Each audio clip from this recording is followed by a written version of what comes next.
2 has entered the podcast. Welcome back, people, to Player 2 has entered the podcast. That show about video game news and video game backlogs. I am your host, Michael, aka MC Paperstacks, and my Player 2 for this week is none other than His Eminence himself, KingThuglas. What up, man? What's up, man? How you doing? I'm chilling, bro. I'm chilling.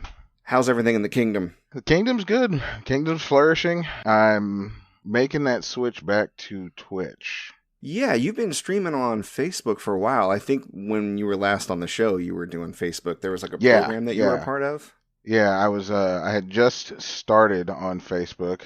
They were doing a Black Creators program. I recall. Or they were giving shouts out to Black creators and people of color on their platform. Yeah, it was like a promotional thing. Yeah. And it went well. The kingdom grew, and that's all I really want is the community to grow and like-minded people to get together and have fun. Awesome, man. Well, I saw that you recently started putting your stuff up on TikTok as well, so we'll make sure people are updated on where to find you and what you got going on lately, for sure. So folks, stick around after the show. He's a great streamer. You'll want to support him. Let's get into a bit of housekeeping before we launch straight into the last 2 weeks of news. A couple of cool things happened in the last couple of weeks. I went on vacation to Destin, Florida. That was a lot of fun. I'm not going to bore people with the particulars. I was high a lot. There was a beach. I had a good time. Yeah, bro. There was a big sale recently. I mean, I think Amazon were having their Prime Days. I hate promoting them. They suck, but they do have good prices. So I saw that there was a bunch of anime on sale, and I swiped up Samurai Champloo, like the whole series, because it's only like 20-something episodes. Nice. I got the first season of Afro Samurai, and I got Perfect Blue, which is Satoshi Kon's first film. Do you know who he is? Not familiar. I feel like I've heard of Perfect Blue before, though. You probably would have, because it's one of those anime movies that are like benchmark as far as the way that the direction they took the filmmaking. In fact, Darren Aronofsky, the guy that does Black Swan and all that, he aped like scenes from that movie just directly without permission. Like it's that influential. Yes. Man. We'll talk about the particulars after the show, but sure. I have one other of his films, Tokyo Godfathers, and I want to pick up a few of his others. He's really prolific in manga and working with other artists.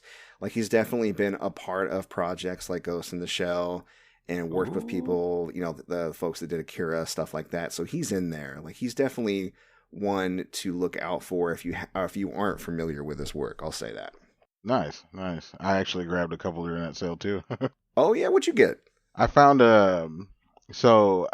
you may not know this, but I'm a huge Gundam fan. I love my mecha anime, but Gundam. Of course, I know that. You talked about Gundam extensively the last time. Yeah, I sure did. You were putting together those model kits. Yeah. Two of my favorite OVAs they had on sale, both from the same series, but Mobile Suit Gundam Thunderbolt, December Sky, and Bandit Flower were both on sale with that as well. Coincidentally, Gundam is one of the animes that influenced Satoshi Kon. Really? So there you go. Comes full circle. I love it. Love it. I love it. Speaking of shows that are influences, I had a really good time finishing up with She-Hulk and the bonus that Marvel dropped about Elsa Bloodstone. It was the Werewolf by Night or whatever it's called. Yeah. I was into that. Did you get a chance to check those out? Oh, yeah, man. I was up at 3 a.m. every Thursday. I got into this habit when my daughter was born. When she was born, those late night feedings that crop up. Mm-hmm. I started watching the Mandalorian season at 3 a.m. when the episodes would drop because she would notoriously wake up at right around 2:30, 3 o'clock and need to be fed. So we would watch the Mandalorian together. And ever since then, I've gotten into this habit of when the episode drops, I've been watching Andor at 3 a.m. on Wednesdays. Wow. I've been watching She-Hulk at 3 a.m. on Thursdays. Can't nobody spoil it for you at all. Nope. I'm ahead of the game, bro. But yeah, dude, I definitely caught it, and it was great. Like the whole season was great. Yeah, if I had to rank She-Hulk, and we don't need to get in depth because that's not the focus of this particular episode. And actually, let me promote Gamer Friends, our network sister podcast.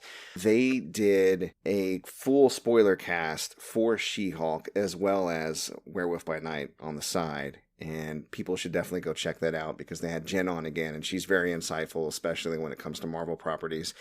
But if I were to rank it, I would say it's near the top. Like before it was WandaVision that was my personal favorite Marvel show so far. And I don't know if this is better or places just second. It's hard to beat WandaVision because it's got an homage to old TV, which I love. It has the mystery and the intrigue. And it was kind of like our introduction into this this TV show universe type thing. So it hit pretty good. I think the thing I was surprised in terms of Marvel and television right now, I was surprised the most about was how good Werewolf by Night was. It being a short, they got a little experimental with it, which I love. Not everybody appreciated the aesthetic, but I really did, especially because I'm into those old monster movies. Yeah. And again, they're taking something that you would think they want the most universal appeal possible, but because it's fringe, like the only time I've ever even heard of Elsa Bloodstone, because I'm not a huge Marvel Comics reader, was I think she showed up in Marvel Ultimate Alliance 3, and I was like, who is this? So then, when I saw her on this short, I was like, oh, that's this girl in the video game. And it was neat to see, but they really went out there with the schlocky old B horror movie aesthetic. And I dug it. It worked for me just because it was, unique. It's not anything you can compare it to right now. Yeah. We'll continue to eat as MCU fans, I'm sure. But without further ado, I think we should probably get into gaming news. So let's launch into it. We got Sony news up front, as usual. And you had mentioned this is one of the stories that you were definitely independently familiar with. I'm sure you're following as much as I am. Miles Morales coming to PC November 18th. I'm excited. I think I mentioned on the last episode of Gaming News that the thing I love most about games coming to PC is not necessarily playing them, but seeing what the modding community does with them. Oh, yeah. The wacky mods and the improvements, they're both... I mean, looking at the information about this PC launch, you probably noticed this, just the suite of updates that they revealed and customization options. I was super hype about the graphic increase. Yeah, like the graphics card support and the range of graphic customization. I completely agree. My PC is not like the toppest of top tier. But the fact that they have like GPU support for like a GTX 950, like I used to run a 970 and I run some pretty intensive games. And the fact that they have support for a 950 is just, I love to see it. Yeah. You wonder if maybe it has something to do with the shortage as well, if they're reaching back that far. You know what I mean? Oh, true. I very much appreciate it, and I'm sure PC gamers across the spectrum certainly appreciate it. So good news for Spider-Man fans on the PC. The last piece of news we have for Sony this week that I grabbed was the rumors of the showcase, which would have actually played today as of when we're recording, and how that was allegedly delayed because they didn't want to show off while they're trying to play victim to Microsoft's acquisition of Activision Blizzard. We've been talking about that for a while, but have you been following this story at all? The back and forth and the drama? I've been following it in pieces, and I'm slightly confused. I mean, I when Microsoft acquired Activision, I was surprised, but not really, I guess you could say. Mm-hmm. But I guess where my confusion comes in is the sudden beef with PlayStation now. And is that Activision that has the problem with PlayStation? Because I didn't think so. No, not at all. I can probably clear it up. Yeah, break it down for me, bro. Yeah, PlayStation is very concerned, and Jim Ryan has spoken on this directly, that the agreement to keep Call of Duty on PlayStation is up through their existing contract plus 3 years. And after that, they haven't been giving any solid assurance they can continue to have that franchise. And as you know, Activision Blizzard is home to a lot of franchises that bring in a lot of money for PlayStation in addition to Call of Duty. But Call of Duty is the big boy. That's the one they're focusing on. Yeah. I've discussed it at length with previous guests, but I don't think that now PlayStation would definitely do this, and maybe this is why they have that fear, because they're just imagining what they would do. Yeah. But I don't think Microsoft is going to remove Call of Duty from PlayStation, because why would they give up that revenue? There's a high install base, and they already have enough of a hook, I think, to pull the type of gamers they want to the system. Yeah, they'll probably leverage this company to make future exclusive IP, and I get that. But if it blows up Minecraft level, or in this case, Call of Duty level, they're not leaving that money on the table. No, of course not. I don't think so. I don't know if you have a different theory on this, but essentially PlayStation is signaling to anybody who will listen, and there's already been a couple of countries that have reviewed and approved this deal, but the market authority in the UK is currently like giving it a second pass. And so PlayStation is really playing up the victim card, like you have to regulate this and oversee it, and maybe they're just too big to acquire. Meanwhile, of course, PlayStation has done its own acquisitions left and right. So it's bad faith, but there are some real concerns, because Microsoft is also trying to play off their size. They're like, well, our gaming division is much smaller than PlayStation's. Yeah, but you as a company are 5 times larger. Right. So there's some back and forth in regards to that. So whatever the case may be, there's solid evidence just around the rumor mill that PlayStation was going to have a showcase today. And the reason why, and we'll talk about this later, they had the Silent Hill showcase separate is because they knew that PlayStation was going to delay, and they just wanted to get their stuff out. Because you'll notice one of those games in the Silent Hill thing was exclusive to PS5. Why wouldn't it be in their showcase? But I'm pretty sure this is the reason. They don't want to show off while they're trying to pretend to be meek and afraid of their big boy competitor, Xbox. So, jeez, the drama. Yep. So we may see that soon. I don't know when. Maybe they're just eyeing the current markets authority review that's going on, and then if the dust settles on that, they may go ahead and do the showcase. I'm not really sure, but of course we'll keep an eye out for it. I wonder if there's a statistic that shows how many PlayStations have Call of Duty on it at any given time. I'm sure there is, and there's enough to scare PlayStation. It's clear that they have data that illustrates that a large amount of recurrent players on that platform play Call of Duty. And it doesn't even take somebody following the industry closely to know that Call of Duty is a large game, and to completely remove it from the console would be a bit of a hit.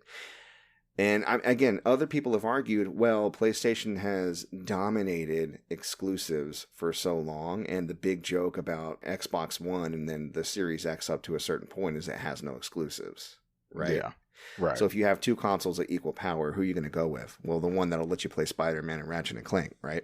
Right. Again, they're really focused on the Call of Duty player base. And again, they're out for self. I do think it's a bit bad faith, although I do think it's a good argument because it should be reviewed.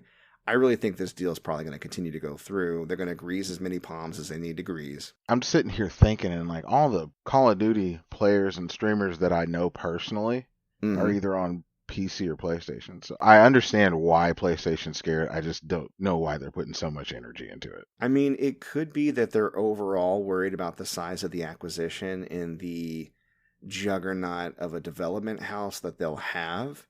Sure. Because I think one of PlayStation's edges is its exclusives, but if Microsoft can meet them tit for tat, also have Game Pass, which I would argue is better than the new PlayStation Plus. Also have a very good relationship with indies, which I would argue PlayStation struggles in that area. I mean, they're going to start to lose their grip as far as a competitive edge, and they're concerned about that. And it's a legit concern, whether they're being bad faith about it or not. Welcome to the game of business, PlayStation. Pretty much. They're trying their best not to turn into Sega. You guys have been in charge for too long.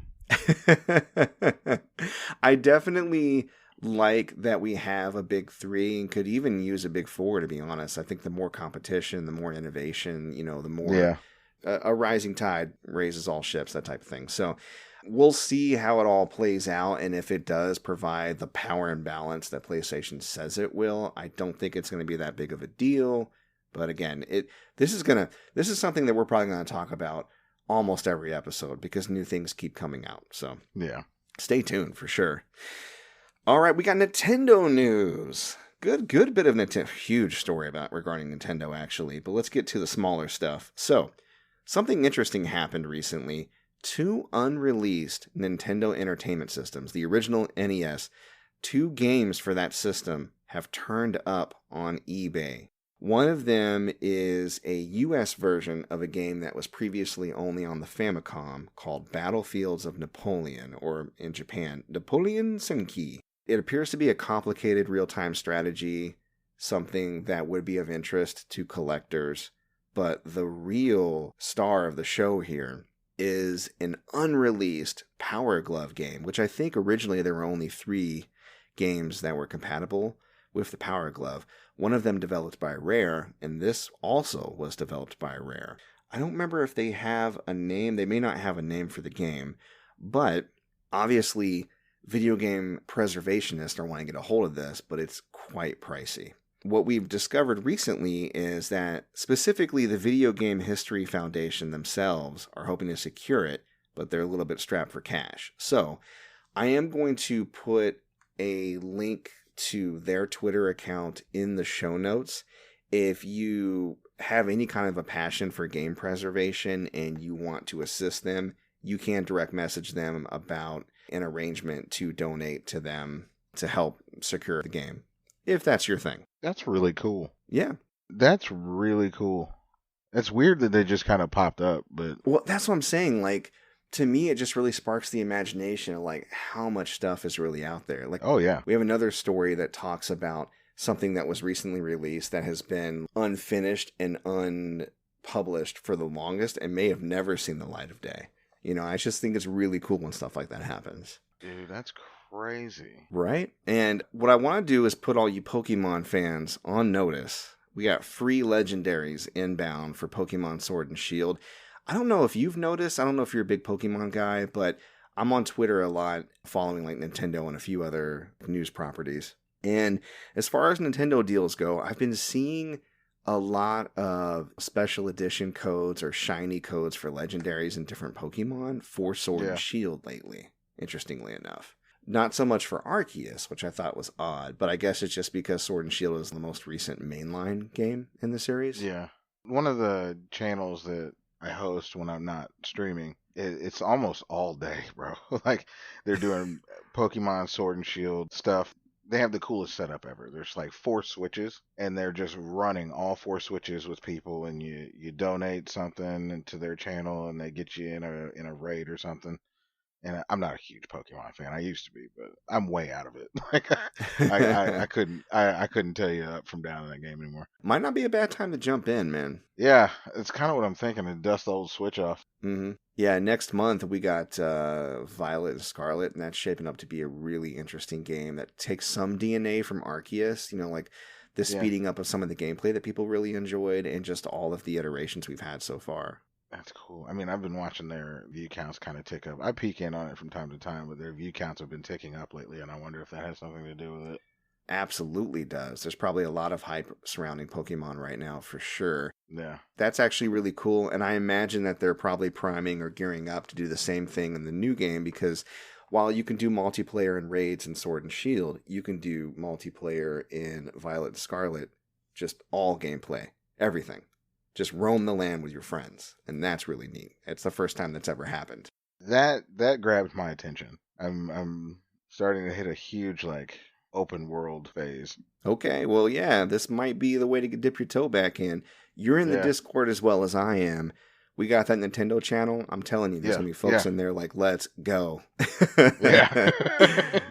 For sure. Strap up, people. It's time. To put y'all on notice, they're giving away Genesect and Volcanion at GameStop October 16th through the 29th. So you have a few days, about a week, I think, from the time this episode launches, to get your ass out to GameStop and get you a free code for those 2 Pokemon.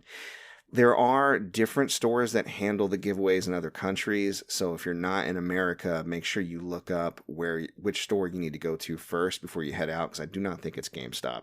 And then for the second giveaway that's coming up, Marshadow is being given away in the U.S. by Target and that's October 30th through November 12th. So mark it on your calendars, kids. Get out there and get your codes. Now, moving on to some more serious news, this is another story that we've been following since February, and it actually had a happy ending, which is amazing to me, because it involves workers' rights, and while we've had success stories here and there, I'm still pretty pessimistic about major gains in this area, so this is a really nice thing to hear. For those who don't recall, last February, a contract tester at Nintendo was fired for bringing up a union-related question in an open forum directly to Doug Bowser. Now, the official story is he got fired because he revealed sensitive information about a game he was developing, but the tweet in question has been aired. It gave no specifics, just other than like a texture issue happened and everything's red. It's literally all he said. He didn't say what game, who, when, what, where, how. And again, for people who have revealed information, they have not been treated that harshly. So the through line for why he was fired is pretty clear. He started a case with the NLRB, and it actually got somewhere. So the guy's name is Mackenzie Clifton. He's going to receive $25,000 with interest in a settlement to be paid through his old contractor, Aston Carter, for being fired specifically for asking a question about unions, because it was basically determined in the investigation that that's what it was for. That's crazy. You can't even ask a question. Can't even ask a question, man. I mean, the contractor literally contacted him later and said to reserve such downer questions for them later on, not directly to Nintendo, which just sucks. There's this whole thing. I mean, a lot of people came forward after this story talking about how badly contractors at Nintendo are treated, which is why the second part of this settlement is really exciting. Nintendo is now required to post a notice in their workspace, and this is posted right now where people are doing testing for Splatoon 3 and Tears of the Kingdom. They have to post up workers' rights in relation to unionizing. They have to have certain pieces of information about the right to unionize in bold and big letters. Like there's font instructions. It has to be visible in certain areas of the work area where the testers are at. Yeah. And essentially just gives them their rights. Like you have the right to unionize. Your company cannot penalize you for talking about unions or discussing unionizing. All that good stuff. It's amazing. And this was Nintendo America? Yes. I would have thought they would have already had to have that. You know, I mean, at least posted, not necessarily like. Yeah. No, I know what you mean. And I mean, the thing is, there's been such a push, especially in the gaming industry, to move workers away from unionizing and really just from becoming full-time employees. I mean, we're talking about contract employees, and a lot of companies like Nintendo hire contractors so they don't have to adhere to certain hour restrictions or provide benefits. You know, they can just kind of chew them up and spit them out, and they don't have to pay them as much. Like there's all this that goes on, and it's kind of terrible, and people are starting to speak out. We're seeing results, man. We're seeing results. Yeah, it's crazy because even like I don't work anywhere in the video game industry. I mean, I do for the stream, but even the business that I work for and the one I worked for previously, we're starting to really lean into contracted employees. Mm-hmm. And for the life of me, I couldn't figure out why, but, upon letting it cook for a little bit, I think it all has to do with that money savings. Like you said, they don't have to offer benefits or anything like that, so there's a cost savings there. You have publicly traded companies that want to report profits and higher earnings quarter over quarter to shareholders. Uh-huh. And they don't do that by reducing the CEO's pay. They do that by treating their employees worse and worse and worse, the rank and file, by cutting corners where they can. Expendable, if you will. I mean, recently Microsoft laid off a bunch of people, and this is in the wake of them spending billions of dollars to acquire Activision Blizzard. You know what I mean? Yeah. They don't give a shit. They don't. So unions are really important in some industries, but especially the gaming industry, where not only does exploitation run rampant, but also racism, discrimination, sexual harassment. I mean, Activision Blizzard pretty much encompasses all of that. They got it all.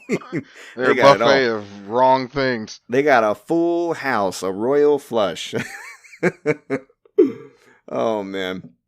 Keeping with the theme of Nintendo and workers' rights, this is the big story. I know even if you don't follow news, you've probably heard some tidbits from this. Helena Taylor, the voice actor of Bayonetta, posted up that she would not be returning to the series to voice for Bayonetta 3. And in a long, I think it was a series of Twitter videos, maybe it was a single Twitter video, she basically explained that the final offer she got to voice Bayonetta was only $4,000 US. Really? That's for the star of the game. That's probably hours and hours of voice work. Hours and hours. And that doesn't include, like, they don't pay for them to travel to the studio, because the studio isn't down the street. When you're a voice actor, you travel. You know what I mean? It doesn't pay for bookings, for lodging, any of that. It's just a flat rate that they give you for all of that work. So she's pretty shitty, obviously. I would be too. Oh, well, it doesn't stop there. The plot thickens. So Oh, no. Platinum, of course, actually refuted the claims, and specifically the developer, Hideki Kamiya. He was on Twitter being a bit of an ass. Like, he said, you know, she's lying and you'll find out the truth soon, but then got into a bunch of arguments with people and started blocking people left and right, which he is wont to do. In fact, he blocked so many people on Twitter, Twitter thought that a bot had taken over his account and they temporarily restricted it. He basically blocked himself. That's funny. That is so funny. And, you know, regardless of whether or not he did have his own side of the story, the way he went about it, he was being a bit of an ass. Like, that's all there is to it. Yeah. However, Bloomberg, by way of Jason Schreier, talked to confirmed resources at Platinum who wished to go unnamed. But again, Jason Schreier is one of the more prolific and trustworthy journalists out there. Yeah. He says that they claim that she was offered $3,000 to $4,000 per session, and that there were, I think there's going to be about 5 sessions, so it would have equaled $15,000 at the minimum. Now, again, I don't think that glosses over the larger issue here, and I don't want to dwell on this too long, because a lot of people are going, oh, see, she's a liar, I can buy the game, and they're just moving on. That's still lowballing her in an industry that makes billions upon billions of dollars a year, and this particular franchise has made over $400 million in revenue. If she had done the same work for a TV show or for a movie studio, any other medium where voice work is required aside from video games, she'd be rolling in dough just off of residuals alone. Yeah, that bag would be real heavy. Exactly. But obviously, it sheds light on something that just keeps coming up. The guy that voiced Nico Bellic talked about how he was paid a flat rate, and then Grand Theft Auto went on to make millions upon millions of dollars, and he obviously had creative input in the way that he performed that character. And that character was a big part of the praise that game got. Yep. There are lots of stories. I remember the whole kerfuffle when they were doing the Silent Hill HD collection, and they didn't secure the rights to the original voice actors, and they wanted to kind of, hey, just sign this and say we can do whatever we want with your voice, and they said no, and then you find out how low they were paid. Like the girl who played Heather in Silent Hill 3, I think she got $2,000 flat rate. It was a buyout situation. That was it. Really? No residuals, no nothing. Yeah. Yikes, bro. Yeah. Yikes. I mean, if you're not Troy Baker, you don't get shit. That is so trash. It really is. I could pull out examples all day of voice actors being done dirty, you know, David Hayter, Kiefer Sutherland, but the thing I don't want to do is I don't want to lob hate on to the replacement actors, because a lot of people have been dumping on Jennifer Hale, which is the replacement actress for Bayonetta. She was offered a job and she took it. She did nothing wrong. Yeah. And people need to realize that it's the people making the decisions and signing the checks that need the vitriol, not her.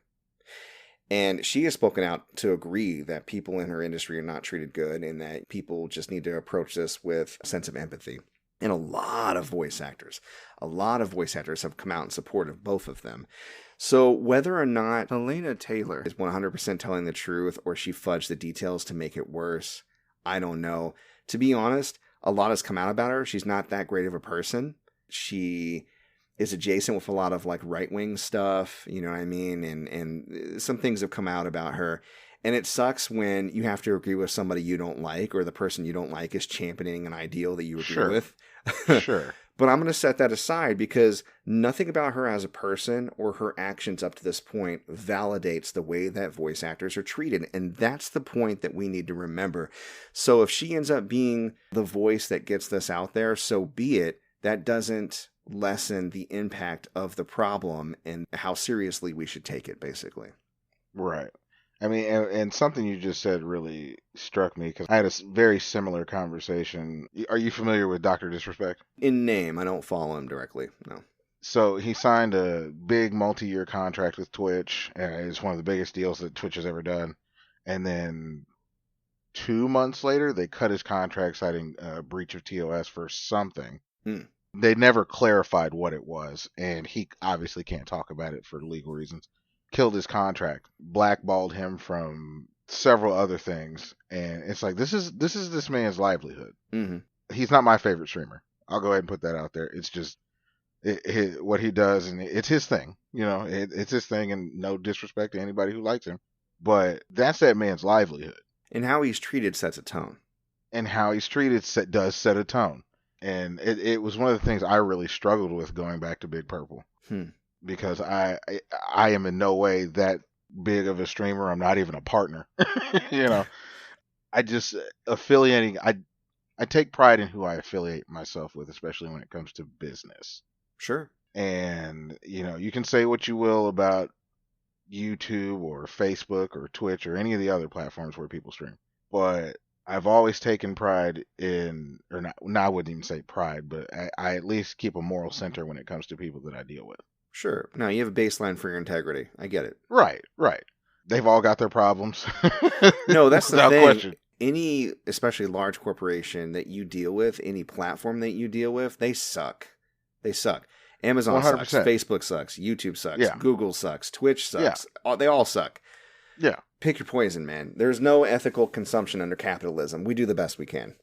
Yeah. It's all right. Exactly. You do the best you can. And that whole situation just really brought me back to that. And it's just like, man, they're messing with our livelihood. That's not okay. No. The worst part is that video game voice actors actually do have a union. The union sucks. Like, they're not a good union. They're not advocating for them correctly. And it's so easy to go out and replace a voice actor who refuses to work for peanuts because there's just enough people out there that are hungry for the role and are willing to be taken advantage of. And it's sad. That's why we need unions to set standards. And we need good unions to actually work in the interest of their members. And that's not what's happening here. And it's been going on for far too long. Regardless of what kind of a shitty person she is or how much of the truth she's telling, she's bringing this issue to light. And the issue is what we need to be focused on. Right. And it's there's a voice actor that I follow, Anna, I always butcher her last name, but Dimitriou. I don't know if you've ever heard of her. She's in the most recent Plague Tale. Okay. Star Citizen, Once Upon a Crime in the West. I don't know if you remember that one. But she said almost the exact same thing. She was like, you don't understand how bad this union is. And yeah, we kind of stand up for ourselves, even though we're part of it, you know? Exactly. It's a long road ahead, but again, getting the issue out there and talking about it, that's step one. Definitely going to do my part, and I want to remind people, again, I've seen a lot of really smug gamer bros on Nintendo forums and this and that and the other talking about, oh, okay, forget her, we can go ahead and buy the game, and she's a liar, and blah, blah, blah, blah, blah. And it's like, you're entirely missing the point. Missing the point. You just really want Bayo and you want to buy it without feeling bad. And you know what? Buy it, man. That's up to you. You know, I mean, I was talking with Full Metal Merc about it. He has been hyped for Bayo since Jump. And he reached out to me privately and he was like, I'm so conflicted and I'm so sad. And he was like, maybe I'll buy it used. And I'm like, dude, no one's going to judge you. I totally get it. And maybe buying used is the compromise that, you know, helps. I mean, whatever it is that you need to do. I understand. I get it. And again, through the mistreatment of one and the support of the company, you also disparage everybody else that works underneath them. You know, I've heard that argument as well. I don't fuck with Ubisoft or Activision Blizzard right now. And that's just a personal choice. You know, like we all have to take a stand somewhere. That's where I'm taking a stand. But I don't judge anybody that does fuck with them. You know what I mean? Because you can't fight every battle. You know what I mean? Right, exactly. I almost didn't mess with Overwatch too. Yeah, considering all the fuckery there, for sure. Yeah. I get that. We were talking about that 2 weeks ago in the last episode of Gaming News, for sure. All right, well, we're getting into it. All right. Yeah. Let's move on to Microsoft. Just a heads up for folks, I thought this was kind of cool, and I think it's going on right now, so you want to check it out if you're interested. The Xbox Series S was down to $250 and included a second controller with the bundle. And that was at Target, but the hitch was you have to pick it up in a store locally. If we're on the fence or we're looking or are interested whatsoever in getting this deal, because it's a really decent deal, you're basically saving over $100. Just counting the controller. I would go ahead and call your local Target and go, hey, you guys got an Xbox Series S? Please. I've been holding off for a deal like that. I still have I don't even remember which one's in the living room. What, an Xbone? Yeah, one of the Xboxes, and I've been wanting to upgrade it. Yeah. Now I'm getting ready to call a Target. Yeah, we got a lot of Targets in our town, man, so yeah. Get to it. One of them got one, I know it. Exactly. Another kind of product that sort of looks like the Series S, but much smaller. There have been rumors about a streaming-only device for Game Pass that Microsoft has been working on for a while, and gamers recently thought they may have seen it on Phil Spencer's shelf when he was doing a live or a stream or something. So it was on the shelf, and it's all over Twitter. It looks like a large white USB with the Microsoft symbol on it. Basically, if you were to take a Series S and lay it on the side and shrink it down. Yeah. It was rumored that might be it, but then a spokesperson from Microsoft confirmed that it was an older prototype that Microsoft has shifted away from, and there was some comments and back and forth on Twitter about that same thing. So I don't think it was intentional, like he likes to do sometimes, where he puts shit up on the shelf to see if people see it. I think it was literally a prototype that he had that he left there and forgot about, and people freaked. I mean, it'd be kind of cool. Yeah, I mean, it would be kind of cool. They've been very aggressive about increasing the number of ways to access Game Pass. You can, with the cloud gaming and on your phone and PC and Xbox systems and all that. I think there are even some smart TVs now that are Game Pass compatible. So having this would just be yet another way to get that out to people. I totally understand why that would be a priority for them and why people are looking out for it. I mean, the Steam Deck's getting pretty popular, to be honest. It is.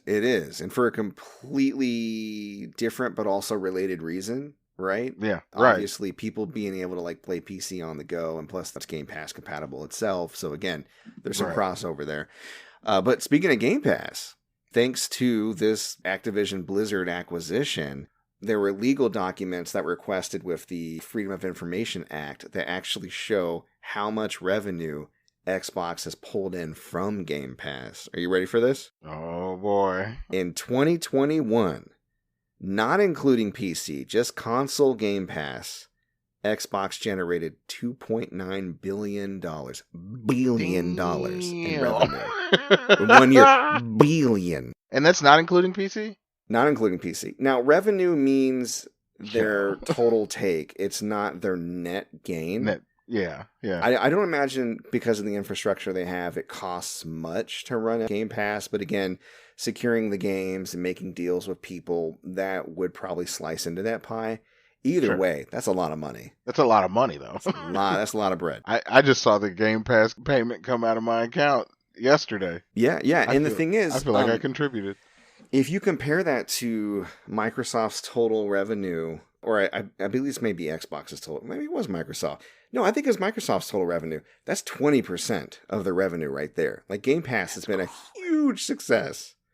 Huge. That's crazy. Isn't it? Oh my God.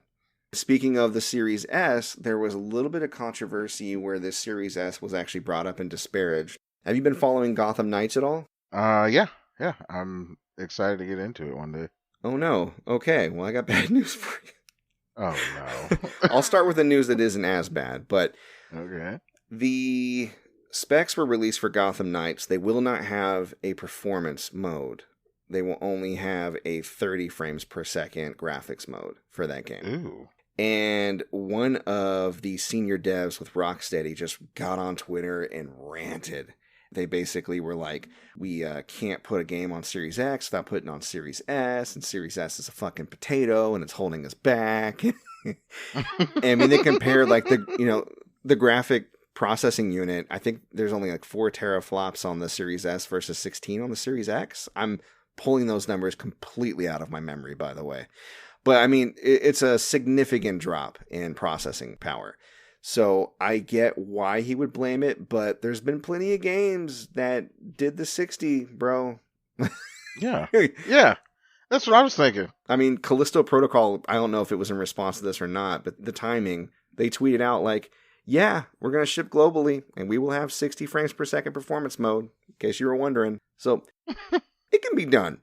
Now, to be fair, there's a lot of complications with developing when it comes to adding players. It's a 4-player game. Maybe that plays into it. The dev actually later apologized and says he doesn't actually work on the game, but he just didn't want people disparaging why they made that decision to do 30. And again, just had all this pent-up rage for the Series S and how much it's holding things back. He hates that thing. Yeah, he must, dude. Oh my God. So that was a bit of drama, and I didn't put this in the notes, but recently the embargo was lifted on Gotham Knights and the reviews aren't pretty, man. I know. People have been talking shit about that game. I'm a comic book nerd and I've seen some of the things that people have said. Mm-hmm. And I still, to this day, feel inclined to play it. I get that. That's how I am with Spider-Man games. I mean, yeah. We've had good ones and we've had bad ones, but I would argue post Spider-Man 2, most of them have been bad to mid. Really? That's what I would think. I mean, I've played the Friend or Foe, the Web of Shadows, Amazing Spider-Man 1 and 2. All of those were I'm not gonna bad. Lie. I forgot about Web of Shadows. Yeah.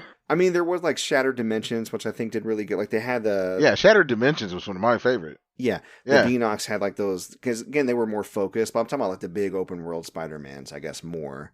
You know what I mean? Yeah. To be fair, there have been a couple more since, like right before Marvel Spider-Man. I'll give you that. But I'm saying, like, you'll go through droughts where you don't eat as a comic book fan. You know what I mean? You'll take what you can get. So I can relate. I hope it doesn't lessen your enjoyment, and I hope that you have a really good time with it. I'm just trying to temper your expectations. And it looks like you've already seen a few things. People aren't being very kind to it right now. Now, I don't know if this would be of interest to you being a PC gamer, because I believe these are compatible. Xbox Elite 2 controllers, now fully customizable in the Xbox Design Lab. This I had known before I knew we were going to do this. Mm-hmm. And I had been, even though the majority of what I do on the PC is keyboard and mouse, I had been considering getting a controller, and I was bouncing back and forth between, do I get a PlayStation controller? Do I get an Xbox controller? And I think with this announcement and the price, it's going to be an Elite. I'm fairly certain. I think that's a good decision, especially as a PC player. I would argue that the PlayStation controller is better, but only if it is fully utilized and supported by the game that you're playing. By the game, right. And it would have to be on a PS5, right? There's a handful of games that really kind of take advantage of it that I've played, and it's been phenomenal, but on PC, a more universal experience. I agree with you. The Elite is probably the better bet. So, the details are up. But essentially, you can customize D-pads, joysticks. For the first time ever, I think like the joystick-based color can be changed. And it ranges from $149 to like a fully loaded Elite package would be around $210. So depending on what you put in it, that's what you're looking at paying. Now, if I could only get them to slap a KingThuglas logo over that X. Yeah. That would be really cool. Hell yeah. You'd have to like play in a way that people on stream can see your controller. Just be playing like this. Is he playing Rocket League backwards? It's just so he could show off his I just want you to see my controller. Shit is so fire. All right. Well, I mentioned it earlier, but Konami did have their own Silent Hill presentation called Silent Hill Transmission. Are you a Silent Hill fan? I don't know if I've ever heard you talking about horror games like extensively outside of multiplayer. I'm going to keep it a stack. I am a big sissy when it comes to horror games. Okay. So much so that my community pandered, and now on Halloween I have to play PT. Oh man, I got to be there for that one. Let me know like what the schedule is for sure. For sure. That sounds amazing. I actually I'm surprised you have PT considering you're not a fan. I don't. I'm debating on letting down my community right now. Well, you know what? Let's get together. I do have a copy of it. Let's arrange. Oh, okay. Yeah, we'll arrange Oh, something. man. Maybe I can get with you on that one. Yeah, we'll do Now a I little gotta collaboration. I haven't streamed in like a long time, but fuck it. I'll come out of retirement for that one. You know what I'm saying? Yeah. For sure. Oh, boy. All right, we'll talk about that further. But this may or may not be of interest to you, and I'm going to talk a lot of jargon as a fan of Silent Hill, so bear with me. Folks out there who listen to the show know how excited I potentially could be about this. So they announced a number of projects, chief among them, the beginning of the presentation, a Silent Hill 2 remake, complete from the ground up, only on PC and PS5, at least for the first year.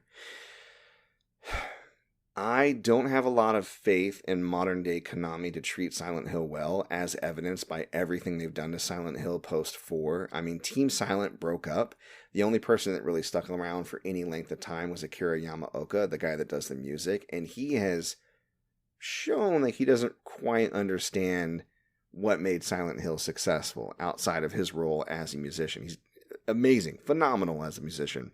So there are rumors that Bloober Team might be developing this remake, and that was actually confirmed. The thing that gave me a little hope is they brought back Masahiro Ito, which is the creature designer and a lot of the concept and design for the original games. He does get Silent Hill. So if he's overseeing the project and has complete creative control, and I'm not sure if he does, I think it'll come out better. But if any creative or narrative control or any creative or narrative responsibility is handed to Bloober, I'm concerned. Now, Bloober has made Layers of Fear, which you may have heard of, The Medium, Blair Witch, and Observer. I have played The Medium and Layers of Fear. I own Blair Witch, haven't tried it out, and I heard Observer is actually pretty good. But the issue I have with them, Observer and never played it. I hear that's like, I mean, again, it's the exception rather than the rule, so I'm not saying that this proves that they're a good developer, but I heard it was a pretty decent game, so they hit the mark on that one, from what I hear. But I've played The Medium, and I've played Layers of Fear, and they seem to really vilify people with mental disorders, you know, like that old trope where it's scary because they're crazy, that type of thing, which doesn't really fly in current year argument. Sure. And they've just demonstrated a real lack of nuance when it comes to horror. They're very jump scary, which if you're into jump scares, that's cool. But Silent Hill has never been about jump scares. Silent Hill is about atmosphere. It's about creeping psychological horror. It's about shaking your heart to its core while you're playing. You know, like wrestling with big themes, right? The worst kind of horror for me. Yeah. I don't think Bloober, unfortunately, as well-intentioned as they probably are, I don't think that they have what it takes to be that nuanced. So I'm really hoping that Masahiro Ito is very closely working with them on the project, and they're just doing the work of the development. He's the one directing like how the game goes, where things are placed, that type of thing. We'll see. Also, nothing can fuck with that original like voice acting and presentation. I know a lot of people don't like the voice acting from Silent Hill 2, but I love it. And the newer voice sounds more like Troy Baker, if it's not even actually Troy Baker, but his performance in the HD collection, which a lot of people didn't really dig, and I didn't dig it as well. So we'll see. I'm like cautiously optimistic about it, but they're doing a movie. Christoph Gans, which is the guy that directed the original Silent Hill, not the shitty sequel, the 3D one, but the original one. Yeah. He is directing a movie called Return to Silent Hill, which looks like it's loosely based on the story of Silent Hill 2. Once again, a guy coming back to Silent Hill to find his lost love is how Gans described it. I'm not a big fan of Christoph Gans. I don't think that he really understands Silent Hill. He made it about Puritans and witch burning and shit like that and like purgatory. You know what I mean? And doppelgangers and the devil. None of that was in the original game, but that's what he made it about. I would have preferred him to tackle Silent Hill 4 because that story is a bit of more of a mess, and you can actually have an interpretation of it that I don't think would really betray it, because they were on their last legs as far as a team. I think the B team worked on that, and I still consider it emblematic of Silent Hill, just not the best one. You know what I mean? It was about a serial killer and like this guy caught in his room and trying to like investigate like what happened and how the people were taken out, and you find out the serial killer is actually a ghost. Blah blah blah blah blah. Spoilers. I think that it's so out there and so wacky and a little bit less straightforward than like a cult story or a personal redemption story, that I think that he would be probably good for something like that, or at least it would piss people off less. So I think like big fans of Silent Hill 2, probably not going to dig this. I'll probably still watch it though, because what the hell. I won't. There were 3 other projects. Silent Hill Tower Fall, which it was just a teaser of a guy talking on a radio. And again, what concerned me is the guy was like, "You've done some bad things. I have too. It's probably why they called us here, so we can atone for our deeds." It's doing the thing that Western developers do with Silent Hill, which is making it this therapist town that makes you work out your past misdeeds or to make you pay for like the things that you've done. You know what I mean? And again, that's not what it's about. For people who are unfamiliar with the series, the main thing about Silent Hill was that there's a spiritual power in the town. It alluded to a couple of sources, like it was very spiritual because of the Native Americans that used to live there. But essentially there's this cult who wants to bring forth the demon god that they worship, and they decide to birth that god through this young girl, Alessa, who is daughter of one of the prominent members in the cult.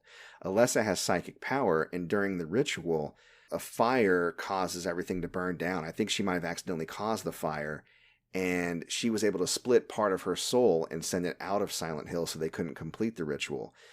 That split part of her soul became the little girl that the main character is raising, and she runs off when they get near Silent Hill, and you spend most of the game chasing after her.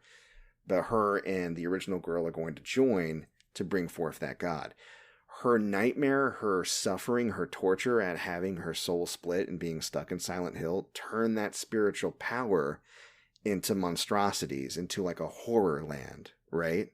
And it's that same spiritual power that was haunting James in the sequel, and that, further entries in the series kind of deal back with the cult again. That's kind of what it's about. It's not a therapist town. It is demons and spiritual power. Like, that's what it is. And that's what makes it so creepy, is because it's not like, you're going to learn your lesson. It's like, fuck you. Like, we're here to tear shit up. You know what I mean? Yeah. See, if I could just have you explain like every scary game like that to me, that would be fantastic. Yeah, I am the official horror correspondent, I think, for the network. So, and the thing is, I don't even consider myself that big of a horror fan, but there's just certain franchises I really enjoy and I've really gotten on with over the years, and Silent Hill is one of them, which makes me sad about the way Konami has treated them. I mean, I could say the same thing for Castlevania and Metal Gear. Konami's not exactly on the best of terms in regards to me as a fan. Yeah. We'll see. They had Ascension, which kind of sounded like it was like a live interactive Until Dawn. Again, not many details. Oh. Then they showed off a really cool trailer called Silent Hill F, and it showed a girl walking around what looked like Japan. So they're setting it, I guess, in Japan, and there's this like creeping growth. And it was coming after her, and it was like infecting the land and like growing out of bodies. And at the end, like it grows out of her like big, beautiful flowers, and her face falls off. So I don't know what that's all about. Jeez. I was with it until you said infection and face falls off. And the sound, it was like, it was so gross. Oh, God. I know. It was like, it was so nasty. Oh my God. It was so nasty. So I would be down to play that. Again, I take all this with a grain of salt because I don't think Konami really knows what they're doing anymore. But, it seemed like an interesting concept. And if I ignore the fact that they're trying to say it's Silent Hill, there might be something to it. All right. I think we got a few more stories to discuss.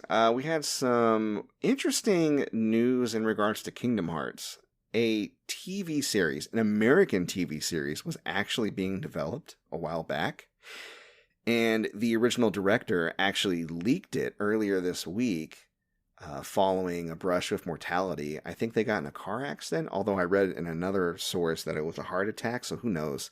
But essentially they're like, oh my God, I almost died, and this work that I worked really hard on will never see the light of day. So he leaked it. Eventually Disney made him take it down. Yeah. Or maybe it was Square. I think it was Disney. But it was probably Disney. I didn't get a chance to see it because it was already taken down, but from the people who have seen it, they said it was actually kind of decent. It's kind of like drummed up more interest because there were rumors back in the day it was being developed, but not a whole lot came out other than a few like story schematics. But the actual pilot itself was leaked, and there was footage of it, floating around. That would have been really cool. Yeah. I think that would have been really cool. Exactly. I would actually be into that. I think, Yeah. especially early Kingdom Hearts before Noms went like super crazy. Because Yeah.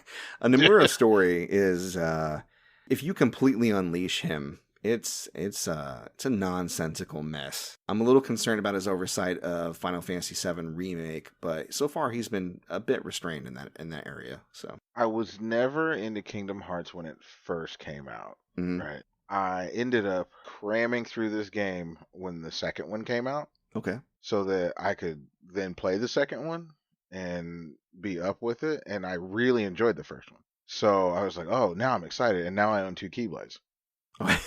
There you go. So, so it's like, that would have been really cool to see. Yeah, and yeah, it would have. Hopefully they can turn that ship around. Like, I'll probably still check out Kingdom Hearts 4, but 3 definitely was a bit crushing for me. It was just so poorly written. Like, Yeah. and the core concept, the amalgamation of Final Fantasy and Disney was all but cast by the wayside. I don't even think there was any Final Fantasy characters in 3, that's what got it on my radar. I was such a huge Final Fantasy mark. Was there not? No, there wasn't a single Final Fantasy character in 3. Not a single one. And I was such a Final Fantasy mark that originally when I heard that they were crossing with Disney, I thought it was weird, but I love weird. And what they did with it was so neat. You know what I mean? It was just right up my alley. Also up my alley is stories that you can understand. Like, even if you don't understand it while you're going through it, at the end, you should be able to explain it in, like, I don't know, 2 minutes, not 20. So, got a little too anime for me. All right, so Activision Blizzard, we mentioned them earlier. We mentioned all the stuff that they're into. But again, good news.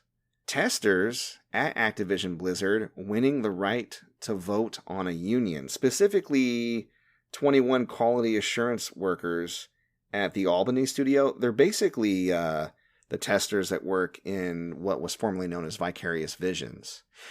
Vicarious Visions, I think they did Marvel Ultimate Alliance 2.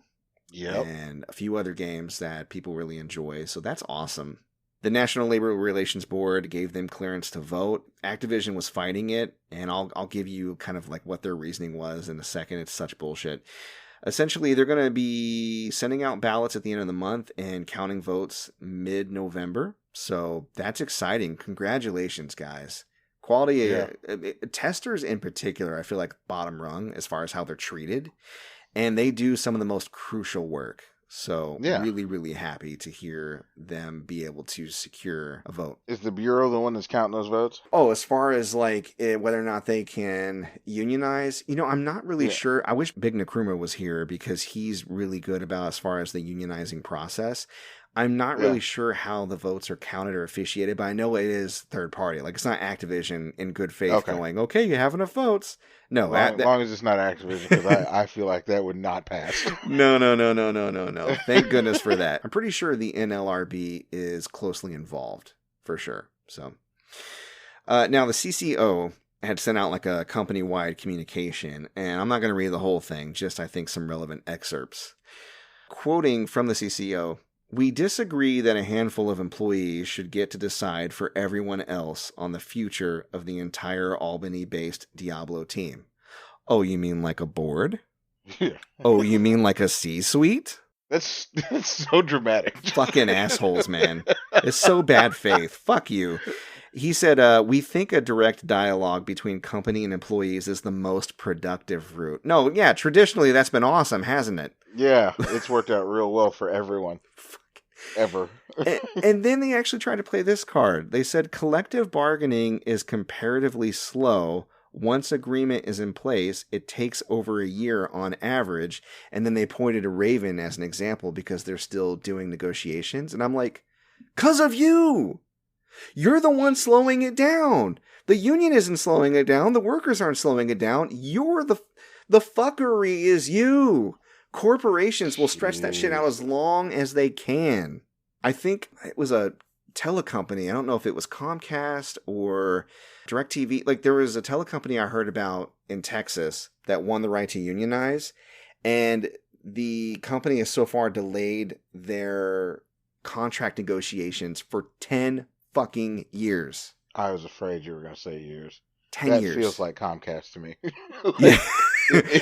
I'm gonna keep it a stack. It feels like Comcast to me. Yeah, no, I don't know exactly who it was. I think I heard about it in like a union busting episode of like last week, so I'd have to go back and check that out. But I was simultaneously blown away, but also not surprised. 10 years, dog? Dude, yeah.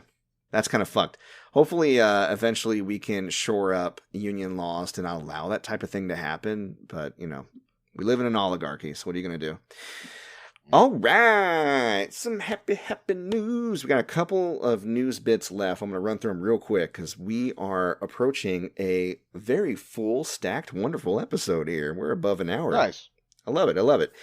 Persona fans, rejoice! We've already heard that Persona Golden and Persona 3 Portable is releasing on all platforms, as well as Persona 5.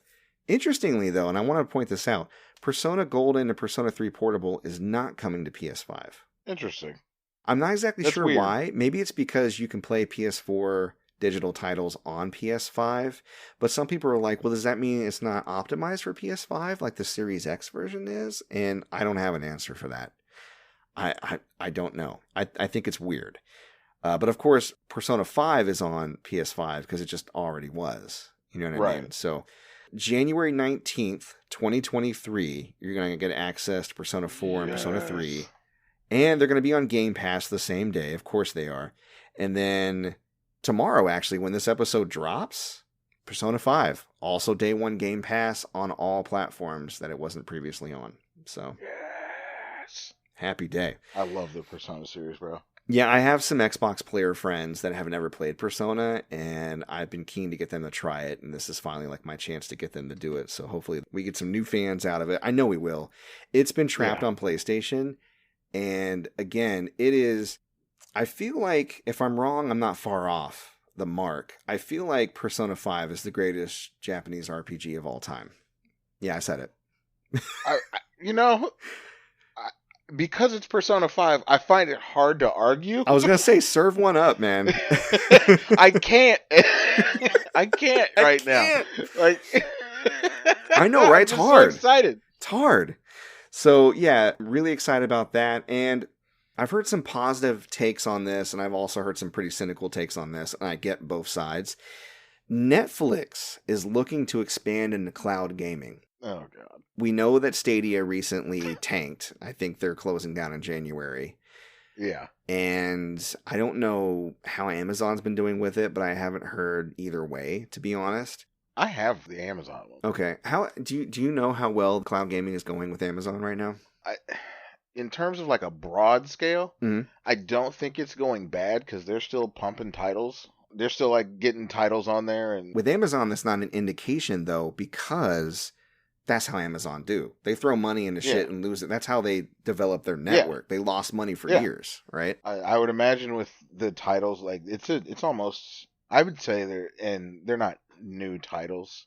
I don't want to clarify. Mm-hmm. But the number of games that they continue to put in their library, pretty substantial. Yeah, it grows by like 10 every month. Okay.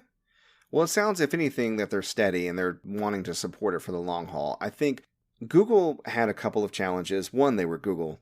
But two, it's not enough to have good technology. You have to have the infrastructure and the install base, right? Yep. If you have to go out and buy something brand new, why wouldn't you just stick to what you have? Right. And the ease of just getting it, man. Yeah, cloud gaming is really successful with Xbox because everybody either has an Xbox or a PC or a phone, right? Right. There's limited bar for entry, and it's included in Game Pass, which we already know is wildly successful. And Amazon also, I believe, how does that work? Is that included with your Amazon Prime membership? Is it separate? Is it really expensive? Is it a tack on? It's a tack onto your Prime. Okay. So I got curious one day, and I was trapped on the couch because my child was sleeping across my neck. I've been there. And I was trapped on the couch, and I kept seeing these advertisements for Luna, and I was like, they'll show you different like video game screenshots, like try Luna.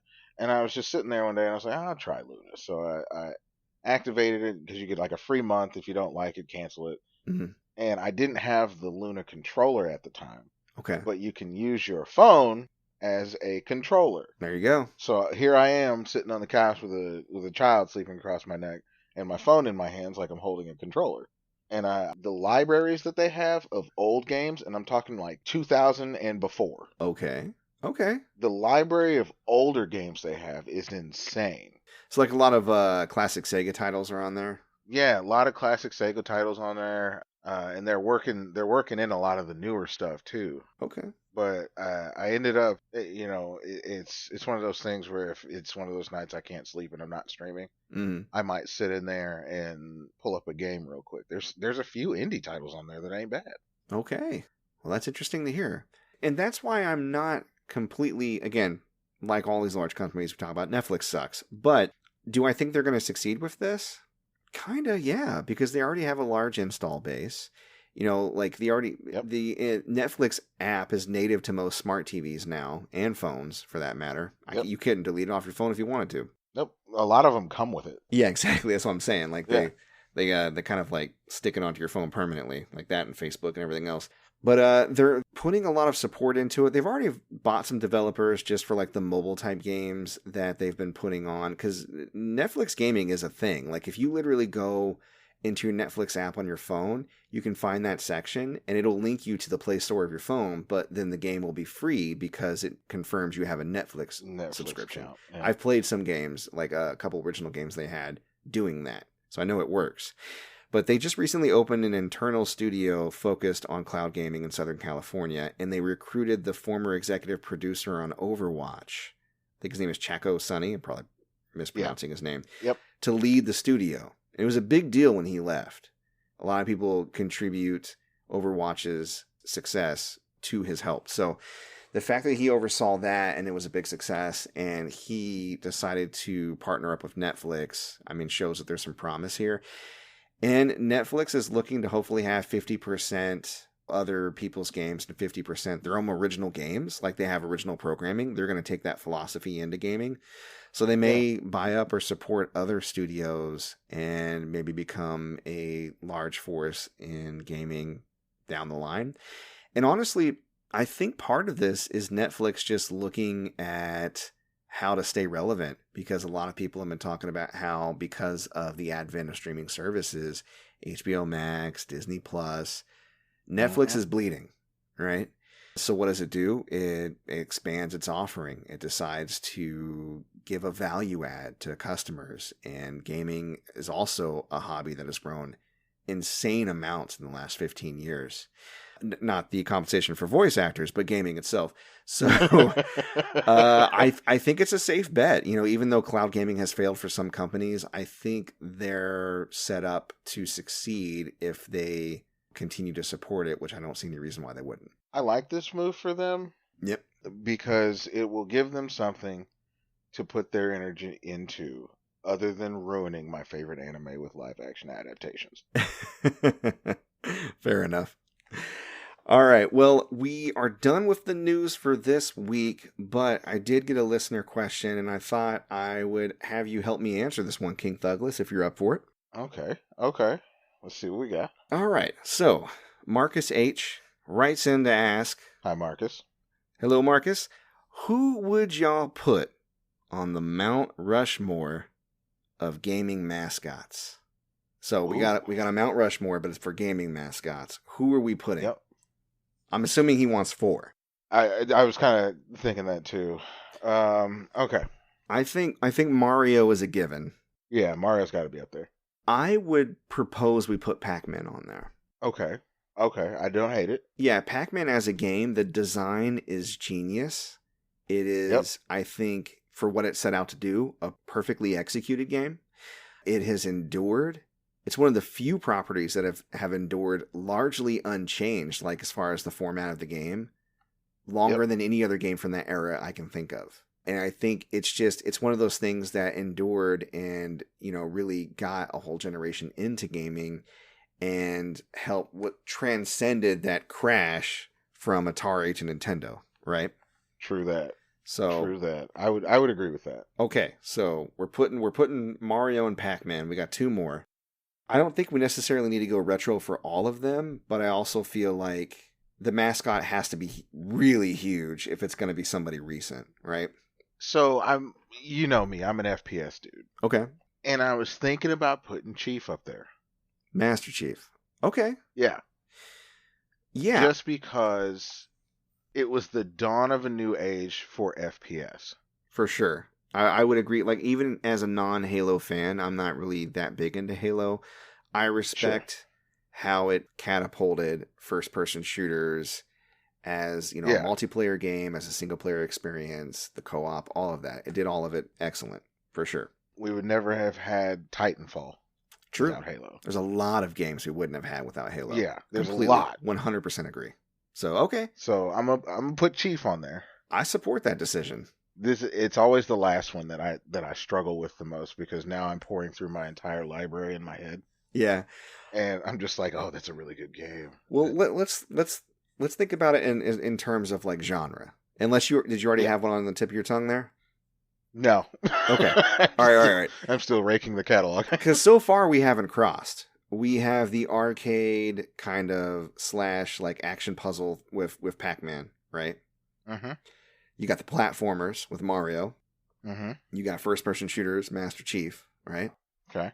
What is another huge genre in gaming? RPGs. Okay, RPGs.